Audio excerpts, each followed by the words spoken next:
way, Jose. Red Hot Gotti, come subscribe, come subscribe, come subscribe, come subscribe. No way. Red Hot Gotti. Alright, so today I'm making another video on Cobra Kai Season 6 Part 2, and today I'm going to be talking about the whole love triangle between Miguel, Sam, and Axel. Now, it's a stretch to even call it a love triangle to begin with, so, and I put that in the title specifically because that's what the show wants it to be, but obviously I feel like it kind of fails on many levels, and I kind of want to go over that. Now, I don't even want to waste time. I'm just going to get right into the video. Also, comment, subscribe, like if you like the video. So yeah. Now, the reason I don't like this love triangle is because overall, I think it's one of the weakest elements of this season, and not only that, the weakest element of the show, honestly, or one of the weakest. Because the rivalries or the love triangles in the show sometimes just feel very forced. Some of them are well written, like for example, Johnny and Daniel and Allie, like that whole love triangle. Miguel, Robbie, and Sam to some extent. I feel like a lot of it is bad writing though, and just miscommunication and all that other stuff. But some of it is good writing, and it kind of speaks a lot about each character and how they would interact in a certain situation, and it kind of fleshes them out as characters.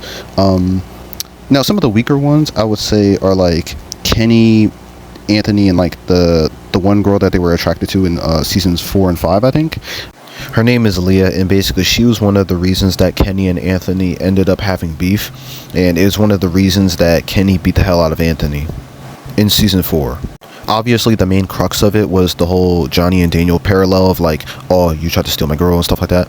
And also, basically, one character knows karate and the other doesn't. It kind of was like the beginning of Karate Kid 1. So it was mainly about the bullying, but I think the love triangle was a part of the reason that those two started beefing. When it comes to the Sam, Miguel, Axel love triangle, I feel like it really puts Sam in an awkward position where she essentially has to pick between Axel and Miguel. And honestly, some people really think that that's a hard decision, which is, yeah, I'm going to get into that. But it puts Sam in another love triangle that, causes drama and stuff like that, which is also unnecessary.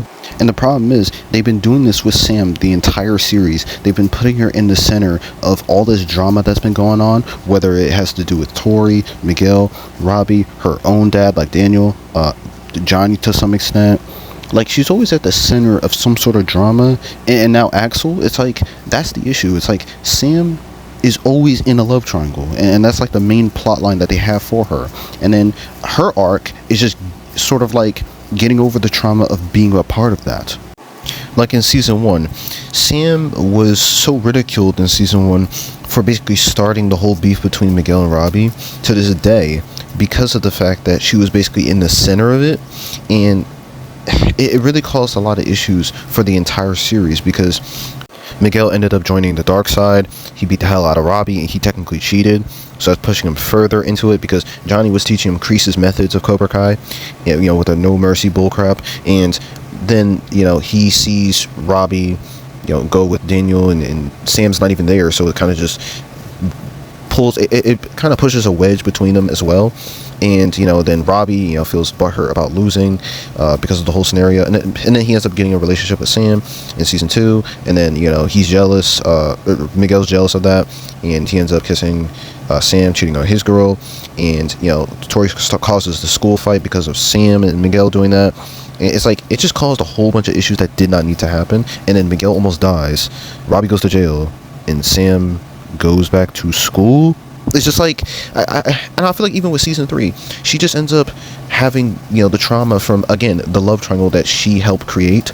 And then she basically has to deal with the whole trauma from Tori almost, I guess, maiming her or killing her. It really depends on how you perceive it. But I would say she mainly tried to, maim her, scratch her face up and stuff like that. I don't think she would have actually killed her, but it's still an issue overall. And it all happened because Sam did something that she knows she shouldn't have done, and also Miguel shouldn't have. So let me say that before anyone says I'm being biased. It's just irritating overall because the writers needed Miguel and Sam to go back together, so they needed a way to do that. That would make logical, not even logical sense. That would cause drama and create, intrigue, but also get them back together. And basically, Miguel getting his back broken, him being kicked off the railing was a way to segue into season 3 so that they can get together. But it's irritating overall because stuff like this is, it really makes Sam look like a worse person overall. And it's not helped by the other seasons. Like in season 3, she actually has an opportunity to sort of stop the beef where it is and try to help mend the relationship between Miguel and Robbie and actually make it into a friendship instead of this rivalry that it is. But the problem is, she ends up making it worse by flirting with Miguel and actually almost kissing Miguel when Robbie just got out of prison, and like it wasn't even clear that you guys were broken up to begin with. Obviously he did what he did, but it's like I feel like, again, clarification needed to happen. It's the same thing with season 1 where she never really clarified with Miguel, like the scenario with Robbie going to the dinner and her not being able to contact him. And I feel like that was one of the first things she should have said when Miguel started, having his hissy fit when he was drunk. But the problem is that she didn't, and yeah. Now, I'm saying all this to say that I actually think Sam in season 6 is significantly better than she was in other seasons, but I do think that she should have stopped the whole interactions with Axel a lot sooner than she did, and it really kind of caused an issue where he built up attachment for Sam before, she could actually prevent that. And the thing is, she could have prevented it, but she didn't. And I feel like all of this is happening mainly because Sam made it a very isolated thing to where she was the only one who actually knew what Axel was going through.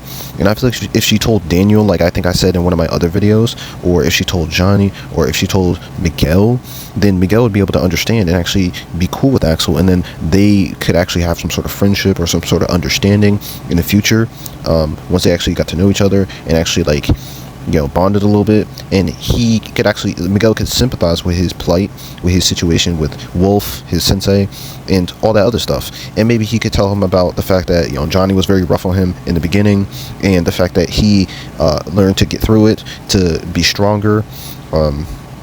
He could even throw in a joke like, "Oh, I used to have asthma, and now I don't."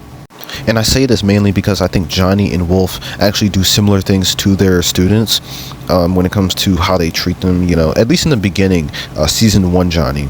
I think season 6 Johnny is a lot more, nuanced and a lot better of a person overall. But I think season 1 Johnny is very similar to Wolf in certain aspects. But I feel like people don't have the same smoke that they have for Johnny that they do Wolf, because they don't hold Johnny as accountable for the stuff that he did in season 1, sort of like bullying Hawk, even though he turned him into Hawk. Like he was Eli first and then he turned to Hawk. But I feel like the way he was treating even Aisha and Miguel and stuff like that, I feel like even in season 1 he damn near almost like drowned Miguel when he was like training him to like hold his breath and stuff like that. Like stuff like that is an issue that is not really addressed or like pointed out in some sort of like favorable way to say that, okay, Johnny actually is kind of screwed up in a way. Now, in a certain sense, I don't think Johnny is a bad character for this. I think in season 1, he was still a lot closer to Karate Kid 1, where he was literally a villain. So it makes logical sense that he would have to grow from what he once was. And since he's been humbled, like significantly, he is, I think, reasonably accurate to what he should be in season 1.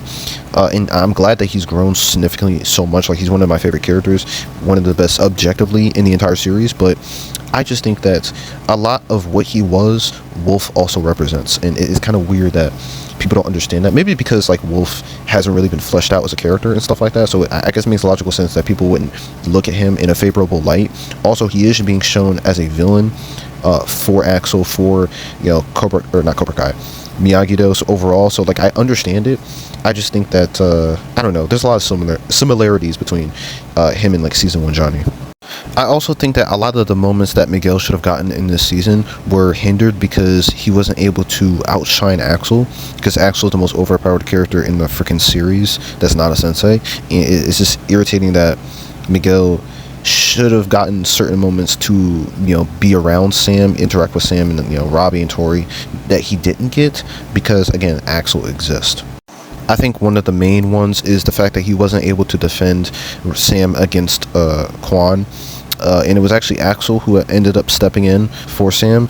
And I guess you can show that that's character development for Axel to some extent, showing that even though he was being kind of creepy and staring down Miguel and just pining after Sam, he still cares about her or some crap like that. The problem is, I already knew he cared about her. and he was willing to defend her because he already did that. So I feel like when it comes to a scene like that, it's very irritating because it doesn't tell me anything new.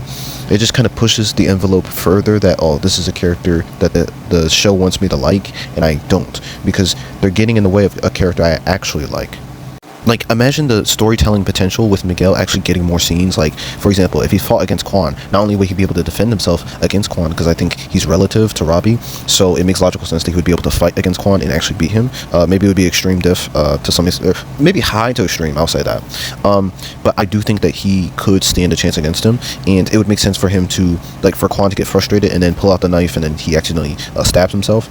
But it would be so much more powerful if Miguel actually got a boost, like a rage amp or something like that, and then he actually was beating the hell out of Quan. Like, it actually would make sense, right? Because I actually think that Miguel fights better when he has like a rage amp. Like, overall, I feel like even with Robbie, I think he does well with the rage amp, and he's a Miyagi-Do student. It would also show how passionate Miguel would be to defend Sam if someone was trying to hurt her. You cannot tell me anything relating to Axel would have been better than a scene like that. And I just feel like overall Axel takes up so much space in the series even though he's barely in it, and that's an issue. Now, referring back to the statement that I said earlier about people thinking that Axel should be with Sam actually, like genuinely, and this is not a joke, I think this is one of the most disgusting displays of dick riding I've ever seen in my freaking life. And I think fundamentally people have forgotten, the core elements of this show and just how important key characters are. And just like, this kind of reminds me of that one video where it basically said that Daniel was the real bully in Karate Kid 1, and it kind of just, it's kind of weird because I feel like people have recency bias and they kind of just like this character Axel because, again, he's the strongest, and because they feel bad for him essentially. So that nuance of like, oh, he does he beat the hell out of Miguel and Quan and Robbie and everyone else, but he's a good guy. He has a tragic backstory and all this other stuff, and I get that aspect of it, and I do feel bad for him in that aspect of like having to deal with a mentor who's abusive and stuff like that. But I don't like the love triangle aspect, and I think that that's a drawback, and I feel like that makes his character significantly worse because that is at the forefront, and I feel like the wolf stuff is pushed back because of that.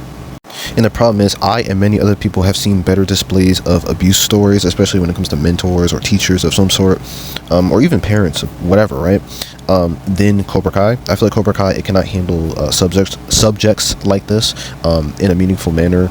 Sometimes, like half the time, it fails, and that's kind of an issue because, again, it's a fighting show, and I'm not expecting it to be like some sort of Degrassi or like it's a drama show or something like that. I just think that fundamentally the show should handle itself a lot better when it comes to serious topics like this, and I feel like overall season 6 should handle serious things in general a lot better.